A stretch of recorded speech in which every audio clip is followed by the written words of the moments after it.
Aujourd'hui, je vais faire une vidéo tutoriel sur comment prendre un personnage d'un arrière-plan et de le mettre dans un autre arrière-plan. Alors, commençons sans plus tarder. Alors, l'arrière-plan avec lequel que je vais travailler, c'est mon camion de pompier ici. Et cette fois, ce que je vais faire, c'est que je veux mettre un pompier dans cette photo-là, dans cet arrière-plan-là. Plus précisément, le pompier tête à claque que j'ai fait dans une vidéo précédente.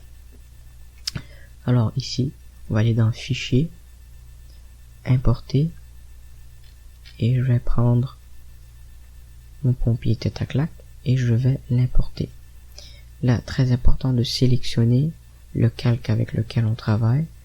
Alors, ok, non, je ne veux pas de rotation. C'est bien.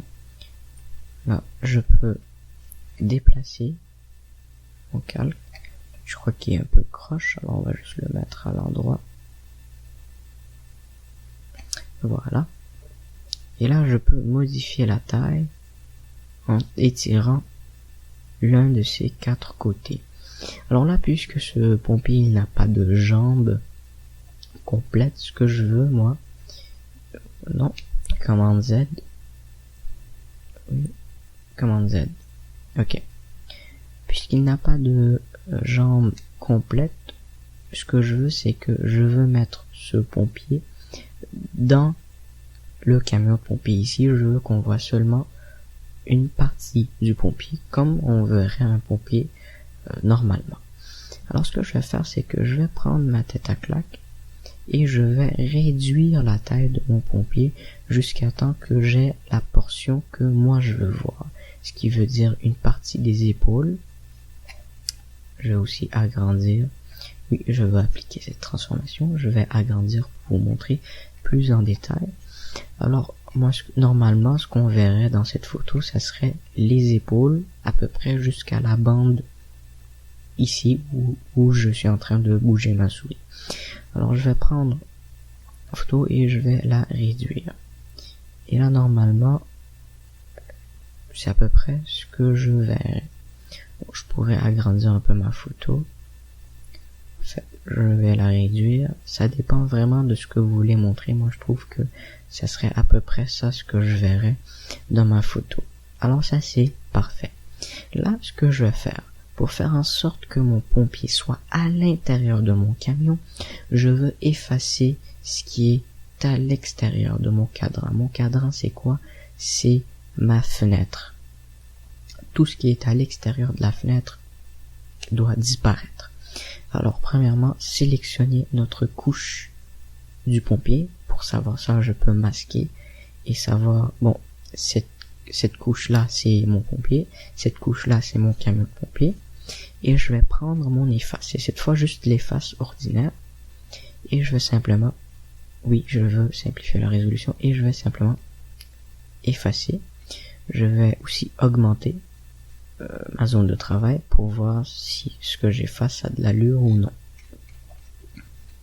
Alors, voilà. Je vais reprendre mon efface et je vais effacer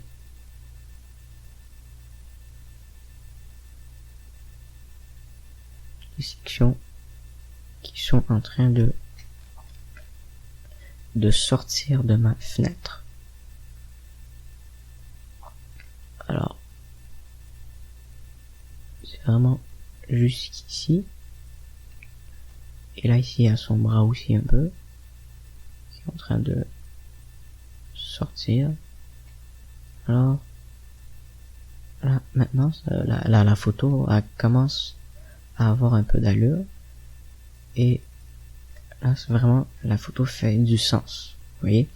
Alors, vraiment, en effaçant, ce qu'on fait, c'est que vraiment, on donne l'allure naturelle à la photo.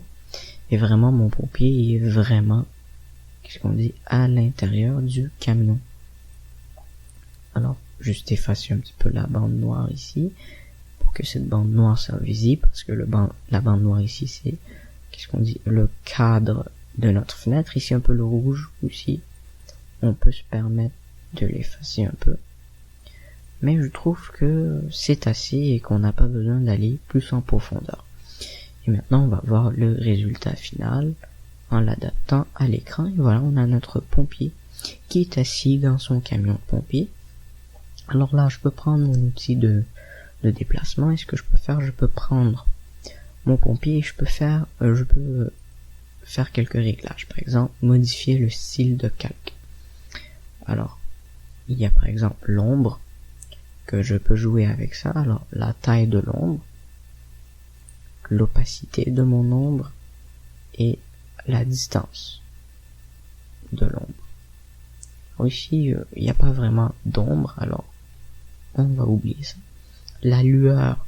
Donc, si vous voulez mettre de la lueur, vous pouvez. Ça, c'est de la lueur interne et la lueur externe.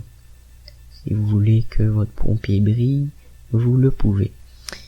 Le biseautage, c'est un peu pour l'ombre intérieure, vraiment. Alors, si le biseautage, vraiment, ça va faire comme une ombre intérieure. Ça dépend vraiment de ce que vous voulez. Moi, je trouve que c'est correct comme ça. On peut aussi le faire vers le bas. Une ombre vers le bas et une ombre vers le haut où il y a sa tête. Et bien sûr, il y a le contour. Si vous voulez qu'il ait un contour et l'opacité du contour, vous le pouvez, mais moi, nous, on veut pas de contour.